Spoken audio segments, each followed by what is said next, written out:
안녕하십니까. 저는 오늘 인터뷰를 진행하게 된 청년공인회사회장 황병찬이라고 합니다. 반갑습니다. 오늘은 저희가 2022년도 공인회사 시험에 합격하신 후배님들을 위해서 선배님들이 뭔가 현업에서 겪고 있는 그런 생생한 이야기를 들려보는 한번 시간을 가져보도록 하겠습니다. 오늘은 정말 다양한 분야에서 좀 활동 중인 선배님들을 모셔봤으니 각 분야의 꿀팁 정말 놓치지 말고 한번 들어보시는 것을 추천드립니다. 우선 오늘 모신 세 분의 자기소개 부탁드립니다. 안녕하세요. 저는 15년도에 합격했고 지금 삼정회계법인 감사본부에서 근무하고 있는 안창현 회계사라고 합니다. 네, 반갑습니다. 반갑습니다. 네. 안녕하세요. 저는 16년도 공인회계사 시험에 합격해서 3일 회계법인에서 5년 감사 시즌을 보내고 이제 지금은 회계법인 세일원에서 이제 로컬 회계법인에서 회계사 생활을 하고 있는 이희빈 인상회계사라고 합니다. 잘 부탁드립니다. 반갑습니다. 네, 안녕하세요. 저는 2011년도 입사를 해서 삼정회계법인에서 수습 생활 보내고 9년 동안 지금 한국조세재정연구원에서 근무하고 있는 유기훈 회계사라고 합니다. 제일 선배시네요. 엄청 일찍 합격하셨네요. 엄청 일찍은 아니고 조금 일찍. 조금 일찍. 좀 이따 한번 합격한 것도 한번 들어보겠습니다. 저희가 오늘 자기소개만 간단히 들어봤는데도 일단 빅4에서 근무하고 계신 분과 빅4에 근무하셨다가 2년 정도 지금 로컬에서 근무하고 계신 분이 계시고 또 조세재정연구원에서 네, 맞아요. 또 근무하고 계신 분이 계셔서 정말 다양한 분야에서 활동하고 계신 회계사님들이 오셔서 정말 기대가 되는데 제가 좀 사전에 신규 합격자분들한테 좀 인터뷰를 또 진행을 했어요, 따로. 그래서 뭐가 제일 궁금하냐 이런 거를 좀 질문지를 모아봤는데 그 질문들을 저희가 차례대로 한번 인터뷰를 진행해 보도록 하겠습니다. 또 이런 질문을 주셨어요. 입사 전에 공부를 해보면 회계법인 생활에 도움이 될 만한 자격증이나 자료 같은 것이 있을까요? 저는 이 질문을 듣고 이 회계업계의 미래가 밝다 이런 생각을 했습니다. 또 그런 게 또 있을까요? 저는 새로운 본부에서 일을 했었고 지금은 연구원에서는 통계 쪽 일을 하고 있는데 제가 근무했던 분야에서는 크게 자격증이 필요하거나 이런 거는 없었거든요. 사실 자격증이란 게 뭐든지 비용이 들고 내 시간이 드는 거잖아요. 그렇죠.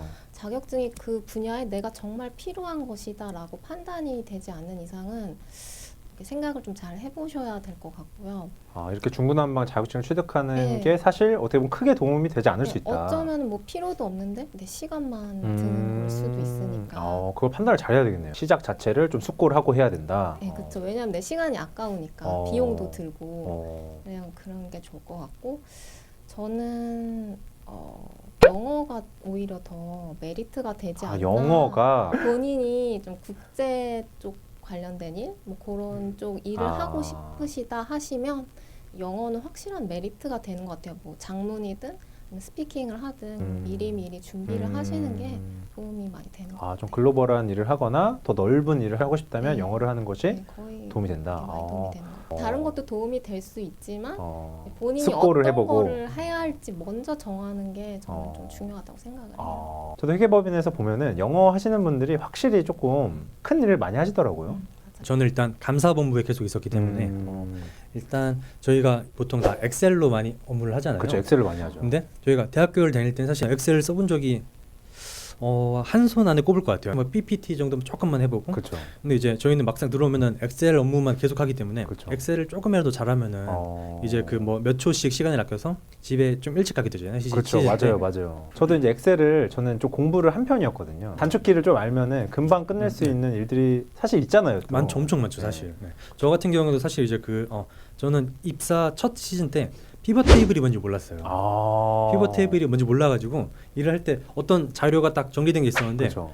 아무리 봐도 그 자료가 안 나오는 거예요. 그래서 그거를 엑셀 필터로 이제 한 땀 한 땀 했었는데 필터로, 그렇죠. 알고 보니까 피벗 테이블이라는 기능이 있더라고요. 엑셀이나 아니면 오피스 자격증 이런 걸 따르는 게 아니라 그냥 사실 저희가 가장 많이 쓰는 함수가 썸이프랑 그리고 VLOOKUP 그리고 거기다 이제 피벗 테이블 이 세 개만 알아도 웬만한 업무 그 효율이 한 진짜 0에서 90까지는 올라가기 때문에 맞아요. 엑셀 꼭 자격증을 딸 필요는 없고 그냥 진짜 뭐가 있다라는 기능 정도만 좀 알아두면 좋을 것 같아요. 네.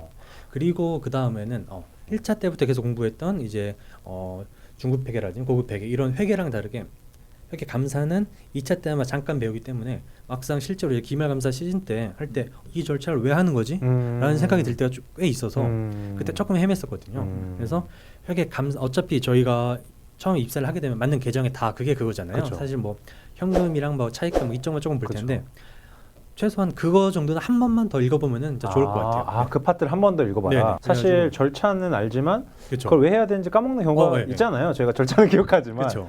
그거를 사실 목적을 정확히 알면은 그 절차도 또 더 정확하게 할 수 있기 때문에 그건 진짜 꿀팁인 것 같습니다. 네. 그래서 저는 간단한 엑셀 활용법이랑 그리고 이제 뭐 감사 기준서를 쫙 뭐 몇몇 파트만 좀 읽어보는 걸 추천드립니다. 엑셀 같은 경우도 저희가 이제 서미프나 이런 것도 많이 쓰지만 응용 방법을 조금 배워보시면 좋을 것 같고, 저는 사실 추천드리는 게 VBA라는 엑셀 이제 기능이 있거든요.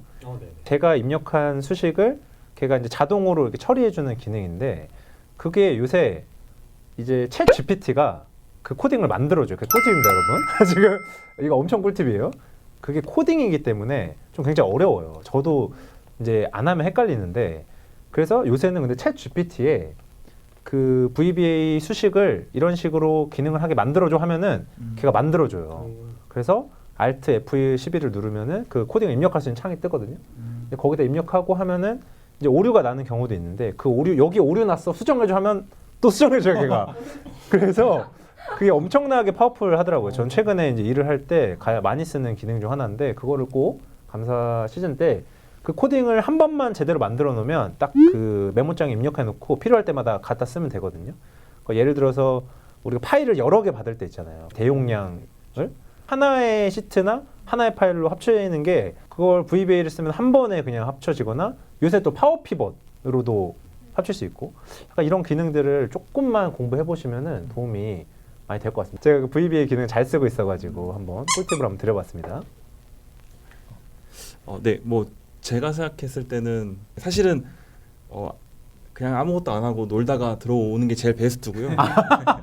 오히려. 네, 그러니까 그냥 그 여행 다니고 놀다가 들어오는 게 제일 좋은데, 제가 막 선배님들한테 이런 질문 많이 했던 것 같아요. 그 목적 없이 뭐 CFA라는 자격증 따고 들어가면 좋아요. 뭐 세무사 따고 들어가면 맞아요, 좋아요. 맞아요. 등등부터 해서. 그런 식으로 많이 봤죠. 네. 근데 결론은 다 그거는 필요 없는. 별로 필요 없다. 네. 그렇게. 본인이 거기에 큰 목표가 있지 않는 이상은 필요가 전혀 없었던 것 같고, 감사하게 있어서 말씀입니다. 제가 다시 그때로 돌아가면은 이렇게 감사에 따라 잘 하시더라고요. 그렇죠. 근데 연결이 많이 약한 경우가 연결 어렵죠. 네. 연결을 사실 시험 붙을 때 버리는 경우도 있잖아요. 그게 뭐 요새는 버리면 안 된다고 하는데, 저 때만 해도 연결 파트 버려라, 약간 이런 것도 있었거든요. 그래서 네, 입사했는데 다들 연결을 할 줄 모르는 그런 사태가 있었던 기억이 있어요. 자꾸. 맞아요. 그래서 선배님들이 이제 모 강사님을 되게 욕했어요. 자꾸 연결 버리라 그런다고. 들어오면 연결을 못 한다고 애들이. 그래서 이거 진짜 꿀팁이네요. 네, 연결 버려도 합격할 수 있는 연도가 이제 그때가 마지막이었어요. 제가 마지막이었을 거고. 그래서 막상 들어와 보니까 다들 별도는 그냥 뭐 이렇게 저렇게 해가지고 어영부영 할 수 있는데, 연결만큼은 정확히 이제 그쵸. 네, 알지 못하면은 어려운 업무들하고. 연결 진짜 어렵죠. 네, 연결은 따로 공부를 해도 어렵잖아요. 그렇죠. 그게. 해도 어렵죠. 네. 그래서 그때로 돌아간다면 땡일 인포마인에서 나온 땡일 인포마인. 네, 연결 땡일 실무- 인포마인. 네. 연결 실무 책이 있는데 연결 워낙 실무. 유명해서 다들 아실 거예요. 그거 사서 정독할 필요도 없고요. 그냥 목차하고 목차하고 그냥 이런 게 있다 정도만 해도 있다 정도만 에이스. 해도. 네. 그래도 에이스요. 그래도 에이스고, 좀 더 가고 싶으면 뭐 한 번씩 조금만 읽어보고.